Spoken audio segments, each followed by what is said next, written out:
presentation killers. The first presentation killer is the empty tank filler. Empty tank filler. The problem is, when people use empty tank fillers, their tank is not empty. But they use these fillers, and it makes them sound like they have an empty tank. You familiar with all these? You know, somehow this has started in sports. People start sentences. They begin answering questions by saying, I mean. Have you noticed this lately? People are starting their sentences by saying, I mean. They haven't said anything, but they're telling what they mean anyway. And see, these are presentation killers, folks. You have to get rid of them. How do you do it? With a camera, with a recorder, having your friends giving you feedback. If you record yourself, you're going to hear this stuff. Now, here's why this is so fascinating to me. All of you are pros. You know your information. You have your content down cold. Now, remember when I had you introduce yourself. Some of you suffered a case of the ums and the ahs. Why?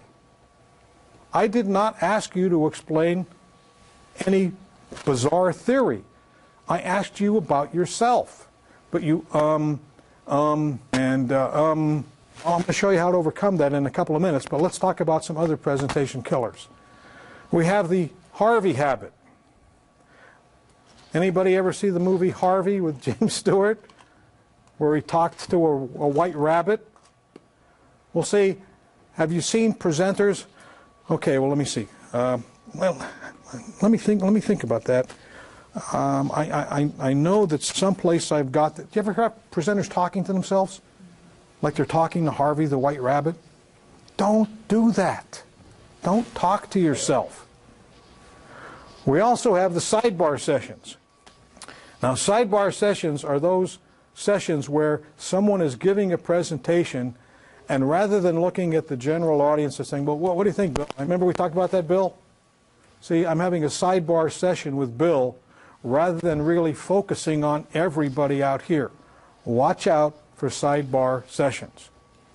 To me, sidebar sessions are really rude because you're ignoring your audience and you're focusing on one person. You should not be doing that. Now, again, if Bill asks me a specific question, yes, indeed, Bill is now a representative of the group. So, indeed, I do focus my attention on him. Another killer are the screen gems. I gave you a hint at this before. The screen gems are the people that are like this. They don't look at you. They don't pay attention to you. And when I'm standing here looking at the screen talking like this, where is my voice going? Here.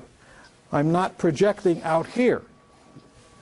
So we might have a couple of people in here who have a hearing problem similar to my hearing problem. And if I'm talking to the screen, they can't hear. So please avoid screen gems. Now, I'm going to show you another technique. This is a sidebar right here of a different sort. Most training instructors who give presentation skills say that what you should do is that you should stand on this side to present. You stand here and the screen is there. And the logic for that is that we read from left to right. So where should the focus be? On you as the speaker. That seems to work in some instances. But what I do is I prefer to come over here, and if you are a visual person, I want you to be able to see the screen first and focus on the screen. So you have to figure out. But again, this is all part of the planning process. You have to plan this stuff. The belly bombers. Let me show you what a belly bomber is. Now, folks, we really have to talk about belly bombers.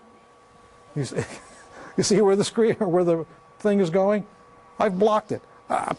I'm amazed at how many times I see people do that. They walk right in front of the projector and totally block out the visual for the people. Now you have belly bombers, you also have headshots. Now see, I'm not blocking the whole thing with my belly, but I'm standing in the way of the actual the visual being shown on the screen in its entirety. That's another reason why I am over here. These are things you have to plan in your program. This drives me nuts. And the reason it drives me nuts is that I'm a professor of positivity. Sucker setups are those situations where the person speaking will ask you a question and set you up for failure. Don't set people up for failure. If you're going to ask a question, make sure it's a question that they can answer and should answer correctly. How many of you think that the world will end tomorrow? And everybody says, no, the world's not going to end tomorrow. Well, and then the instructor or the teacher or the speaker would contradict that. Don't set people up for failure. How do you avoid these things? Pause, think, then talk. With the ums, the ahs, the you knows, the I means, you know when that is coming. You know it. You can feel it in your body.